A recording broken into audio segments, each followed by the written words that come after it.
I'm just going to have to sort my dog out. 1 second.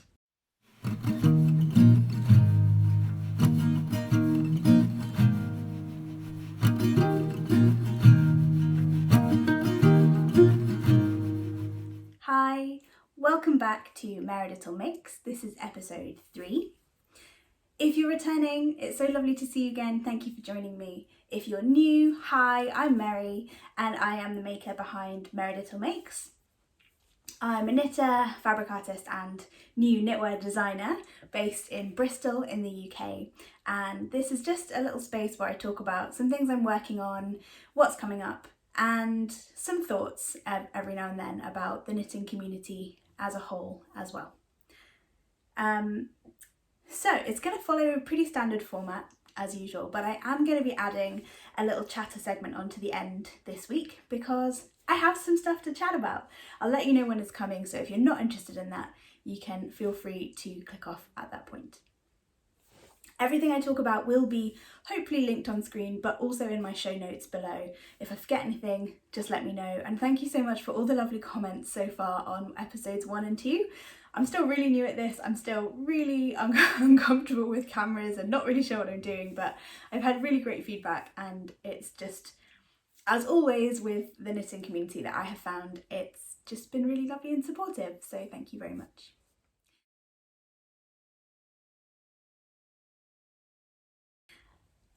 First of all, we're going to talk about FOs. The first FO that I have, you have seen before, and it was an FO and then it wasn't, and now it's finished once again.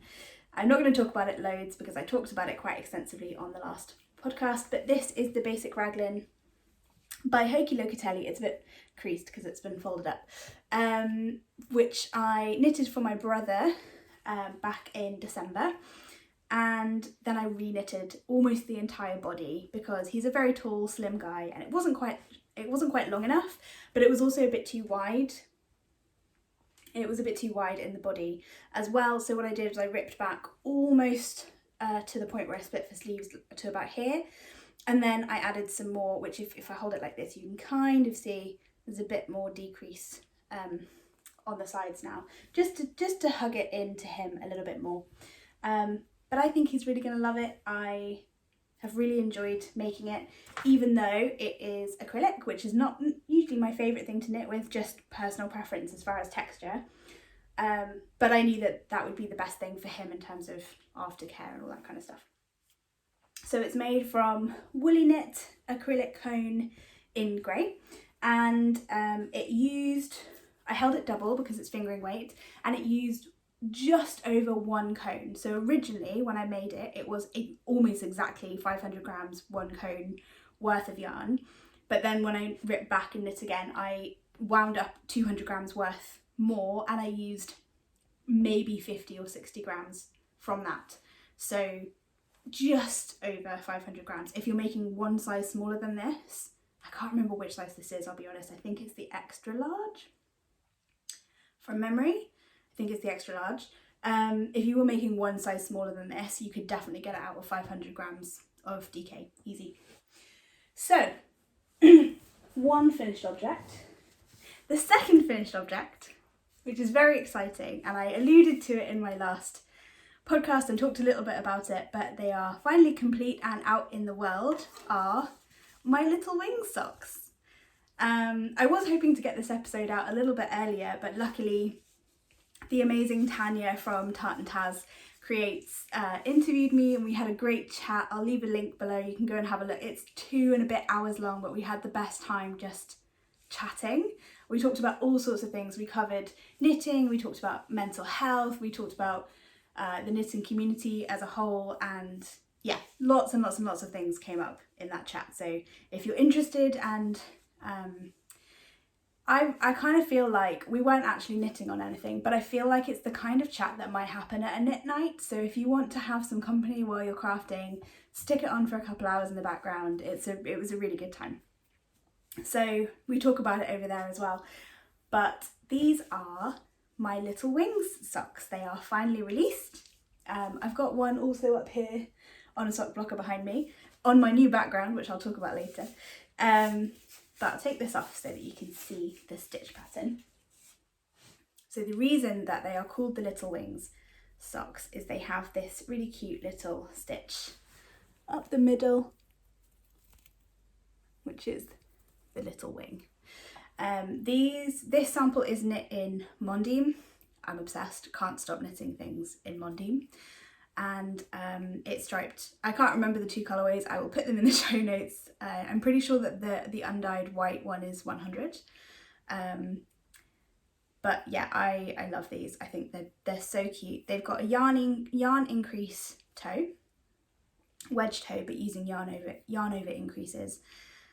2 colour stripes, but you can do them in single colour, and a lot of my testers did, and they look beautiful. I really like them just with the texture stitch.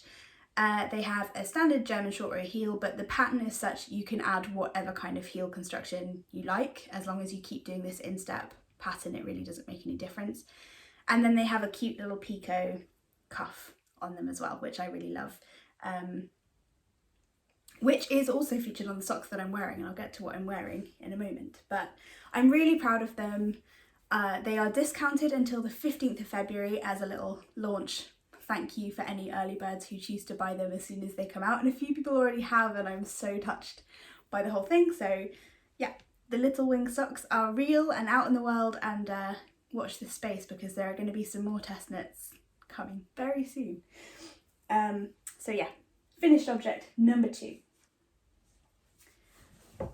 I didn't talk about what I was wearing. I should probably do that, shouldn't I? So this cardigan was not knitted by me. This was knitted by my mum a million years ago.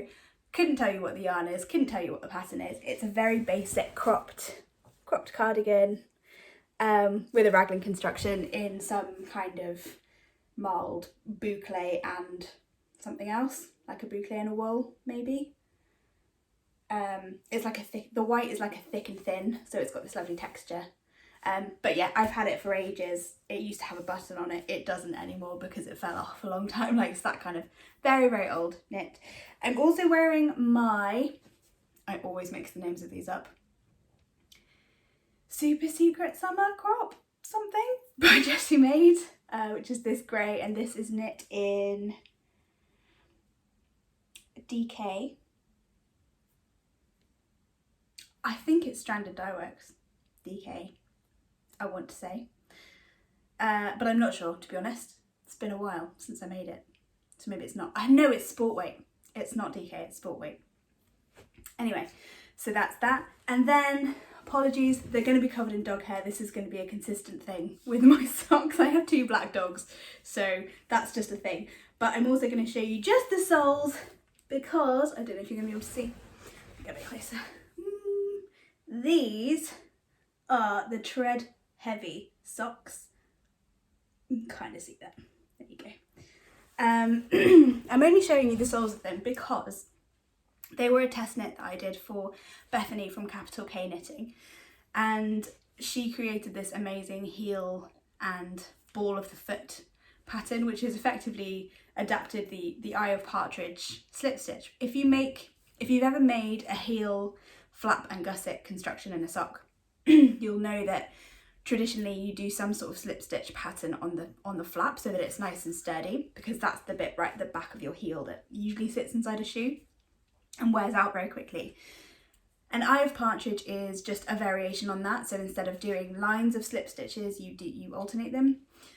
And I won't talk about the rest of the pattern there, but she's basically adapted it so that you can carry on the Eye of Partridge around your heel turn, which is amazing. So it's not just on the back, it also goes underneath your heel.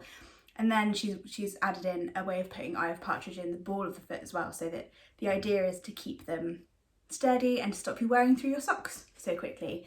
And when I saw the call for testers, I was like, oh yes, because my husband wears through his socks so fast. Interestingly, not so much with knitted socks, but I suspect that might be because he doesn't wear his knitted socks inside shoes as much. Does occasionally, but not as much as his other socks, and he always wears straight through the balls of the feet. So yeah, it was awesome. I really love the pattern. She's great. The test knit was so much fun. The group was really lovely. Again, knitted out of Mondim. These are, I can't remember, I've got a ball of it down here. Can't remember the number again, but this is the kind of grubby, can I get, yeah, there you It's kind of their grubby pink. Beautiful colour. Love this colour. If it wasn't quite so close to my skin tone, I would make a jumper out of it, but I feel like maybe not. So that's what I'm wearing. Should have said that earlier, apologies. And then we have whips. So I have 2 whips. The first one I showed before, but I'm going to show them again. This is the next tester call that will be coming out. And this is the flock, what I'm calling the flock socks. So they are the same stitch as the little wing socks, but it's spread out across. There's also going to be a different heel construction, and the leg and cuff are going to have some fanciness as well. So that's going to be coming out soon. And I really like these. I love this colour combination as well, so cute. All about the earth tones. So yeah, I love them. I love knitting in Mondim. I hadn't knitted with it before. I was gifted a skein of the pink colour by Kat from Heather and Hops as part of this unbelievable wedding hamper that her and her husband Alex gifted us, and I was just beside myself when they gave it to us. But that was one of the things in it, and it was it's so lovely. I want to knit in it forever. And I haven't got it yet, but I have purchased a sock set from Nervous Fibre, who's based in Glasgow, and I'm so excited because I've been following them for a while. And when it was announced that they were doing Corriedale non-superwash sock bases, I was like, oh my god. So that's the first acquisition I've made this year. No, the Drops Mohair for the next project I'm going to talk about. That was the first one. But yeah, I haven't bought very much yarn. I don't buy very much yarn. So I'm not one of those people who has... I have a fair amount, but I don't have a yarn catalogue that, like, I have more than I could use in a year, which I think, you know, some people talk about. And I have no issue, by the way, with however much yarn people choose to keep in their yarn catalogues. Like, it's a really personal thing. And... you know, each their own. Everybody does their own thing, and that's fine. For me, I get very overwhelmed if I have so much sitting around and not having any idea what I want to make any of it into. So I have some that I haven't got project plans for, and I have a fair amount still of acrylic sitting around that is mostly now earmarked for baby knits. I have quite a few friends who are pregnant now, so I'm like, yes, cool, I can get through all my acrylic. And then, yeah, everything else is either scraps or has a plan for it. So, that being said, whip number 2, this is my last whip. I'm so excited. It's a mess of needles and madness because I'm in the process of putting it onto a different needle and I'm halfway through a round and, you know, chaos. This is the first sweater by Lizzie from Hive Knits, and I love it so much. I can't even begin. It's got this amazing, so it's just a stockinette body and then this amazing half fisherman's rib, I should say, sleeve. Beautiful. It is like a big grey hug of a cloud and I love it and I can't wait to have it. I've split for the sleeves now, as you can tell, and I'm working on the body, and I'm just in the process of putting the body onto a shorter cable so I can just whiz around. And then the arms, and yeah, I'm very, very excited about it. It'll be a while until it's done, I'm sure, because it's a sweater. As much as I would love to spend all day, every day knitting on it, I can't. So I've spent a good few days on it, but pesky work got busy this week, so I couldn't carry on knitting at quite the speed I was over the weekend. So that's the first sweater. It's her first pattern, which I am still astounded by. It's amazing. You should go and check it out. I think the introductory offer may still be on it as well. I can't remember. But she's also got a discount code for the recommended yarns, which is Filcolana Alvetta and a mohair. Can't remember which one now. I am using Super Soft, Holst Super Soft, which I'm knitting straight from the cone, which I love being able to do. So this is Holst Super Soft in there. I think it's charcoal. Don't quote me. I'll put it in the show notes. Dark grey. The darkest grey before they're black, I think, this one. And drops Drops Kid Silk Mohair in ash grey. Yeah, I think it's ash grey. Terrible with remembering colour names and stuff. So that is all of my FOs and all of my whips. Moving into chat. Okay, moving into some chat. So the first thing is, I have a new background, la la la la la. Yeah, I got really tired of looking at a white corner, so I've made a little background. There is also actually a shelf above it, which is what these hooks are hanging off, which has got some cones and my other basket of knitting and things. So I was thinking about what I wanted the corner to have on it, and basically this will keep changing depending on different swatches and stuff that I have going on. And then I thought it would be nice, again, I don't buy yarn that much, so it won't probably change that often, but I thought it would be nice to feature a few skeins from makers that I've really enjoyed buying from in the past. Not all of them are superwash or non-superwash, they're all kind of different, so hopefully there's something that caters to different people, but they're all indies, they're all small businesses, which I think is great if you can support small business. So I thought I would just go through them quickly from one end to the other. This lovely pale yellow mohair is Attic Spin Dye, and I'm only talking about it quickly because they don't do mohair anymore as one of their bases, and they also don't do that colourway anymore, but it's a great shop. They're on Etsy. Attic Spin Dye, recommend. Very, very cool. Next to it, and again, this is definitely a colour and possibly a base. No, I think they still do this base, but it's a colour they don't do anymore. This is Zakami Yarns, and it is in the colour Lullaby, and it's so cute. It's beautiful. These two, obviously, I went through a bit of a lilac phase. And I actually used the Zakami yarns to make a pretty wild jumper for my sister out of a number of their yarns, and I ended up with a whole skein of that left. So I think I'm going to make some baby knits or something out of it. That is 100% superwash merino. This next one is a very similar colour, but it's fingering weight instead of DK. This is DK. This is from Into the Crochet Corner.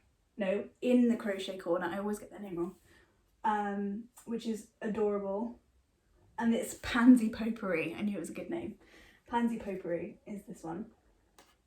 Next to that, which is super, super special, is Heather and Hops yarn that I think they got it spun up last year before? Time. What is time? But a little while ago, they had their own fleeces spun into yarn, and that's one of the gifts that we were given for our wedding as well. And yeah, it's beautiful, and I keep trying to think of the right project for it, so that's why it's sitting up there, because I want to make sure I make it into the right thing, but I think I might have a plan for it now. And it's Black Nose and Jacob, and it's gorgeous, and it's undyed, and it's like my soul in yarn. I love it. Next to that is Cheviot Marsh 4-ply, so fingering weight, and it is, I can't remember the colourway. I'm so bad at this. Can't remember the colourway. I think it's called Heartland. I think. Terrible. Cheviot Marsh in their 4-ply. I love it. It's from Whistle Bear. If you've watched Heather and Hops, you will have heard about Whistle Bear also. I have 3 skeins of that. That's the only one that I haven't yet caked up. I did originally start making a Spring Intentions wrap, and I loved it, but I got quite a long way through it, to be honest, and then realised it's a shape that I don't think I'm ever going to wear as a shawl, as a wrap. And it's such special yarn, and it's such a special pattern, that I thought, actually, I think I would rather rip it out and make it into something that I know I'm going to wear. So I think I might adapt the stitch patterns into a sweater instead. So we're going to see, but possibly. Haven't fully decided yet, and it's a longer term project. So that's all of my yarns. That's my little museum display for you. That will change occasionally, but probably not that often. And then on this side, we just have loads of swatches, and I might have some designs up here and things like that. So I'm not going to talk about this one yet, but this was a little proof of concept that I did the other day, which was noodling around in my brain. A few people have seen it in more detail and I'm quite excited about it. So yeah, that might be, I made a teeny tiny version and it wouldn't have half the details that it has, but I was testing construction and stitch ideas. I'm quite excited about it, not gonna lie. This I showed you on a previous episode. This was my sunset swatch. And it's been going back and forth in my brain because I have this yarn, I want to use it. I think I want to use it together because they just naturally fit. But the more I looked at it, the more I was like, I just don't think I will wear a garment in those colours. I wear bright garments. I have my my knitted in tulip sweater that I love, that's in that kind of mustardy yellow, and I love it. And I wear it all the time, but it's one block colour. And I'm not super exciting in my aesthetic, she says, wearing all grey and black plus dirty pink socks. I'm not particularly exciting in my general kind of aesthetic. So I was trying to think of ways to get that sunset idea into something I might actually wear. So I went to my little drawing pad up here, which you might be able to see, but I remembered that I also have knitted in the colour Medvind, which is this grey, and I made a new swatch. I made a colourwork swatch instead, so still using the same premise where you've got, it's all held double, so 2 strands of Medvind all the way through, and then 2 strands of the yellow, plus then moving into a strand of yellow and a strand of pink, then 2 strands of pink, a strand of pink and purple, and 2 strands of purple. And it's really subtle because you can't even really see the purple from far away. This lighting is going to make it really tricky to see. There you go. So it's just a really straightforward little colourwork motif, nothing fancy, but I really like it. And I think it looks like little dancers from far away. Looks like lots of little dancers. So, like holding hands, which I think is super cute. So yeah, I think I'm going to do something with this. And I really, really like it. So that's what happened with that swatch. So yeah, every week that will change a little bit, but I thought you might like to see what is going on in my design brain at the moment. Let me see if I can put this back up without it falling off, which it quite likes to do. Yes, look at that. Yeah, so this is like swatch board. There'll be some other things up on there at some point, I'm sure, and I'll add to it as we go, but that's my little display. So the very last 2 things that I wanted to talk about. The first one, well no, it's actually one thing. I asked the internet, and when I say the internet I mean Instagram, if anyone had any questions for me ahead of this podcast, because I had just reached 300 followers on Instagram, and 300 is such a small number, and I know that, but it's a big deal to me. It was like 300 whole people, 300 whole humans who have found my corner of the internet and decided that it's worthwhile following it, which I thought was so lovely and quite, super humbling and all the things. So I asked if anyone had any questions, and then a few people have just randomly sent me questions over the last few weeks as well, following the Little Wing Socks release. So I've picked 5 to answer. If you have any other questions, obviously feel free to ask, and I'll make a log of them and I'll try and get to them as we go. But these were the ones I thought that I would probably want to know about people that I follow. So that was the idea. So the first question, and this is a really interesting one, was how do you keep track of all of the different yarn that you've used once you've caked it up? How do you keep track of it? And the reason I thought it was an interesting question is I don't know very many other people who do this, and I often see podcasters go, oh yeah, I don't have the ball band anymore, no idea what this is, or things like that. That doesn't happen very much to me because I'm going to say organised. I'm going to be nice to myself and say I'm organised. And I've always done this. So this is how I keep track of my yarns. I do have I got one out as an example so I didn't need to rustle around so much. But basically I have at the moment 3 sandwich bags. One for fingering weight, which is by far the most, one for lace weight, which has hardly anything in it, and one for DK/worsted, because again, and I don't have tons in there, but I have some. And all I do is when I get a new yarn, at the point that I cake it up and it stops looking like this, I take some of the yarn and poke it through the ball band and then tie it so that it can't fall off. And then I flatten the ball band so that I have it forever. This is Woolen Witch. Steph from Bristol, her yarn is amazing. This is the colour Wet Noodle, and my husband bought it as my Christmas present from her amazing pop-up shop in Bristol that she does every Christmas season. Her and a big group of artists, but yeah, really, really cool maker, and I love her yarn. But yeah, that's basically how I do it. So I always have the ball band, I always have all the information on there, and then I can just keep track. And then those 3 bags just live in one of the bins that I keep some of my yarn in. So hope that was helpful. If that's useful for you, maybe, I don't know.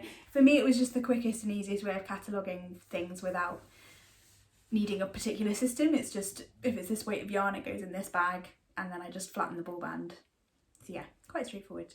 The only exception to that is cones.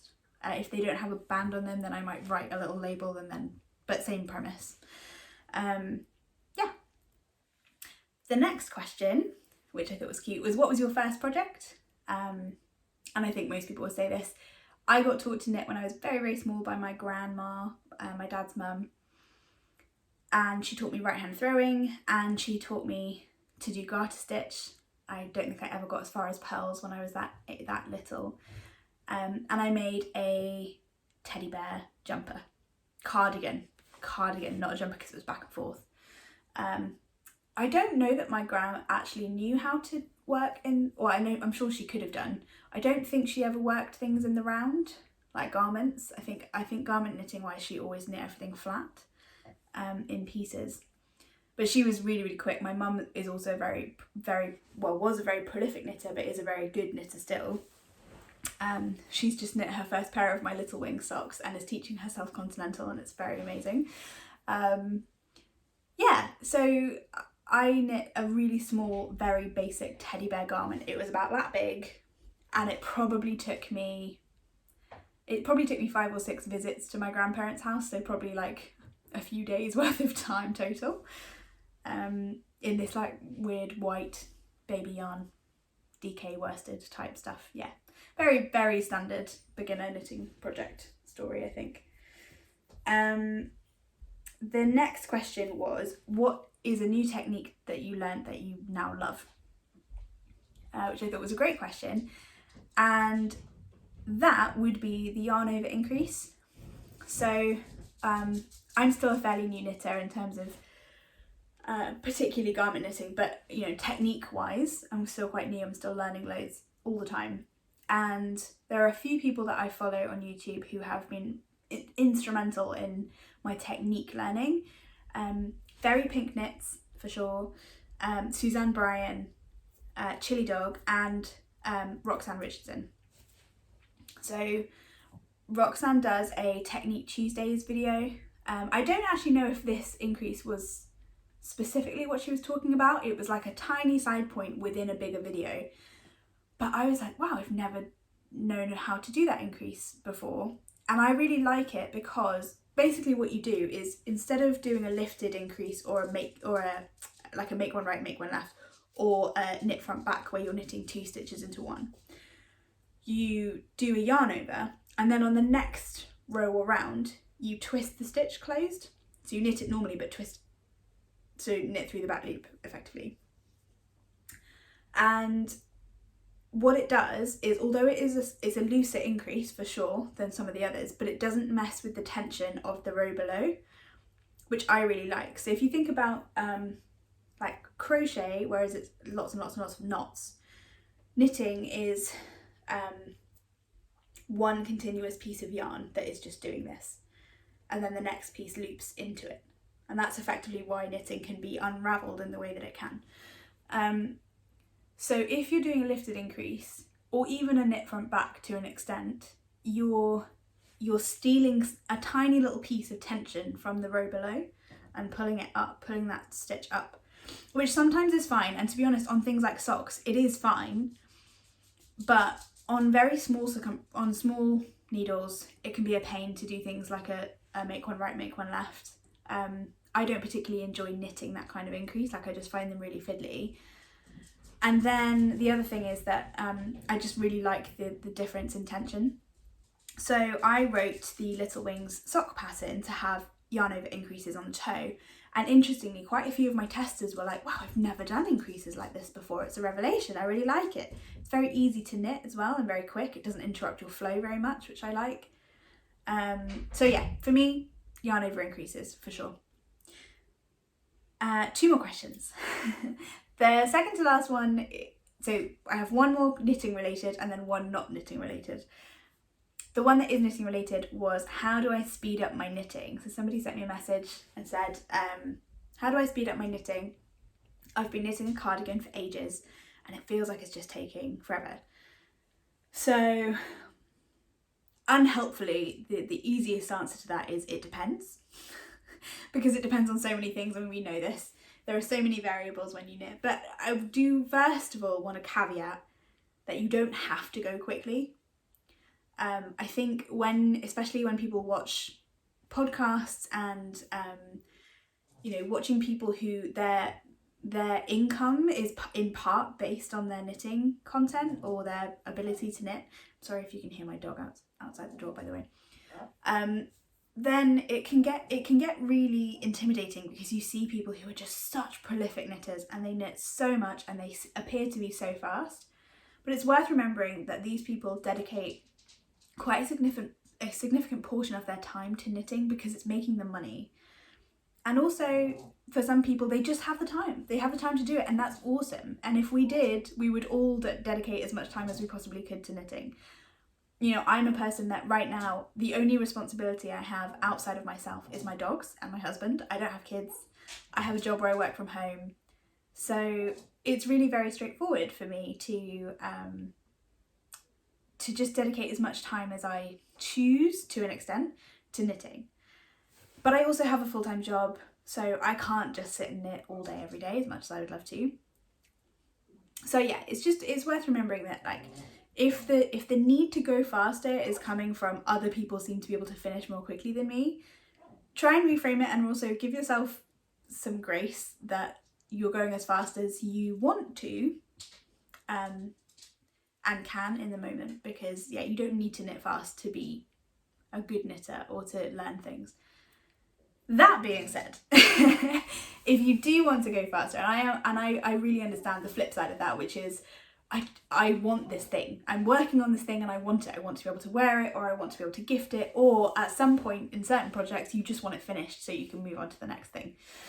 I really understand that. So there are a couple of things that you can do. One, and I'm sure you will have heard about this already, but one is potentially knitting continental if you're not already.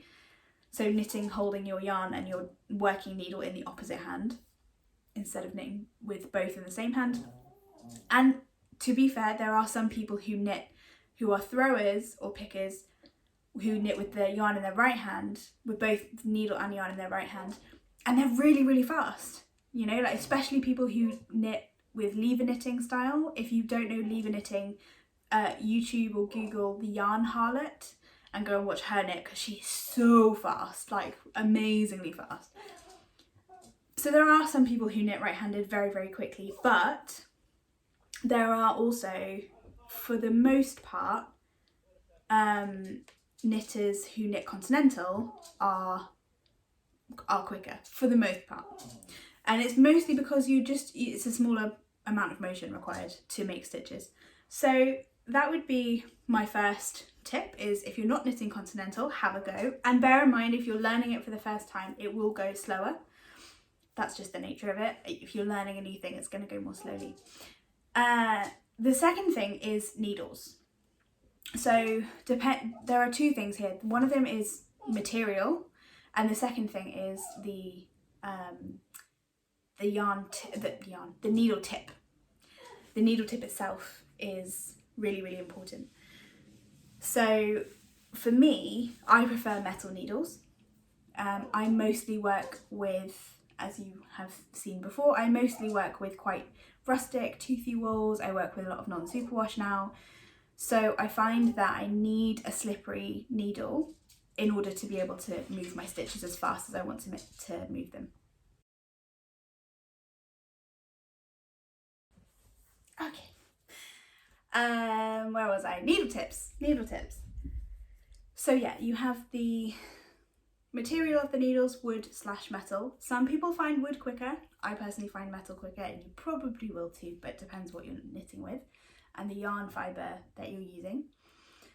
And the other thing is needle tips, which I didn't realise until relatively recently. So I really struggle with very, very sharp needles. I find that I split stitches all the time, so I prefer a slightly more blunt needle tip. And especially if you're somebody who pushes your needles out to drop your stitches off with your fingertip or your thumb tip, you'll find that more blunt needles are more helpful for you. I now have a set of Chalgies, but for the longest time, and I still use them all the time, I have a very budget-friendly set of Knit Pro interchangeables, Knitter's Pride if you're in the US, and they're great. And I actually find, because they're a little bit less sharp, I actually find them to be a little bit easier depending on what kind of yarn I'm using. I find if I have very splitty yarn, I actually prefer a more blunt needle tip. But there are some people who are the opposite, and if they find the yarn is splitty, they want sharper needle tip. So it's entirely up to you, and it's worth experimenting a little bit. If you can't afford to buy lots of different needles, and obviously that can be a bit of a weird thing because you've spent money but then you're not sure if you're going to like them, then you can try borrowing some from different people. If you've got friends who use different brands, have a go at trying those. And the other thing is to buy one set of fixed circulars in a needle size that you know you like. So I personally gravitate towards 4mm needles. I have loads of 4mm needles compared to anything else. And then I have sock DPNs as well, but I don't knit socks on circulars. So yeah, if you have a needle tip or a size, so if you're someone who knits with a lot of DK, for example, then you may find 4.5-ish size to be somewhere that you gravitate towards. Buy one set of fixed circulars from a few different brands. That kind of keeps the cost down a little bit, and it means that you can test them out and see which ones you like. And then the final tip, two final tips to help speed up your knitting. One is progress keepers. If you are on Sleeve Island or Body Island and you're just in miles of stockinette land, progress keepers can actually be really helpful to help you see how far you're getting. In a similar way to self-striping socks and things like that, you have that idea of, oh, I'll just do one more round, or I'll just do one more. So if you put progress keepers in, say, every 10 rounds or every 20 rounds, then you have a little bit of a better idea of how much progress you're actually making. And even just having one progress keeper that you put in your work when you finish, come back to it the next time that you knit, and you knit for a little while, and you can see how much progress you've made. And actually, that sometimes I find that can be quite helpful to just keep you motivated to knit. And my final tip is to reduce the amount of motion that you're making. Now again, lever knitting is the one exception to this. Lever knitting actually is quite a big motion, but if you can get it right, it can go really, really, really quickly. Personally, I really struggle with lever knitting, but I've tried it, I really like it, and I can see how it would go very fast. So if you want to have a go at lever knitting, or I think it's sometimes called Irish cottage style knitting, which is a form of right-handed throwing, then definitely worth having a look into that. But otherwise, reducing the amount of motion that you make inevitably helps you to go faster. It's like anything. If you think about making any kind of fast movements, the bigger the movements need to be, the more effort required, and therefore the slower they're going to go in the long run.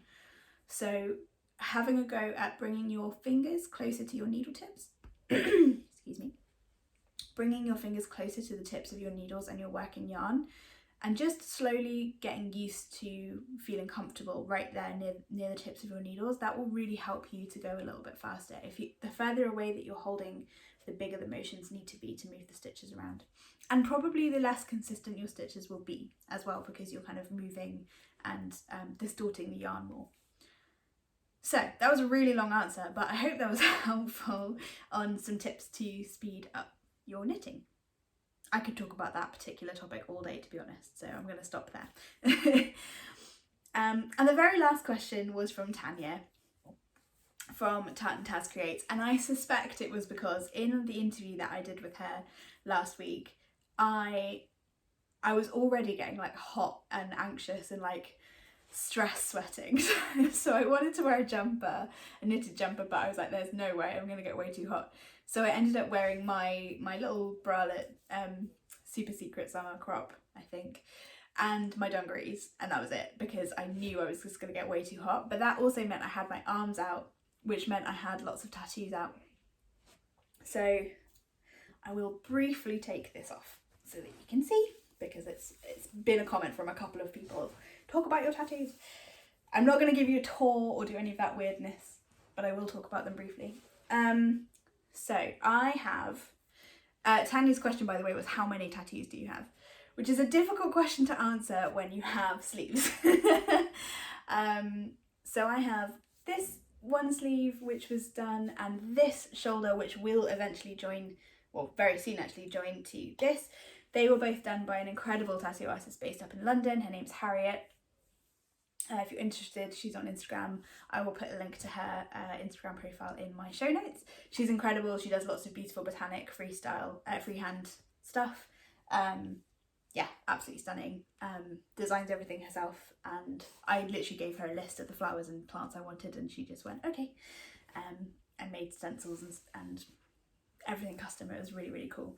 She has a little home studio. She's awesome. She's an absolute firecracker, and I highly recommend her. So yeah, I have these two, which I kind of count as two, really, and then I have this armband, which is one of the older tattoos that I have, which has lots and lots of meaning, and that was done by a guy in Good Times Tattoo in Shoreditch in London. His name's John Peeler. I will also leave a link to him below. This isn't his usual style, to be fair. So yeah, but have a look at him because he does have some beautiful, beautiful style. And then I have one tattoo on the inside of each ankle. So yeah, 5, 1, 2, 3, and ankles. There you go, that's my tattoos. But I thought I would answer that one because a few people have actually asked me about it on Instagram, so I thought I would answer that for you. But yeah, I think I'm going to leave it there for this week. I hope that was enjoyable. I'm sorry if I'm touching my hair too much. I looked at the last one and was like, stop playing with your hair. Can't help it.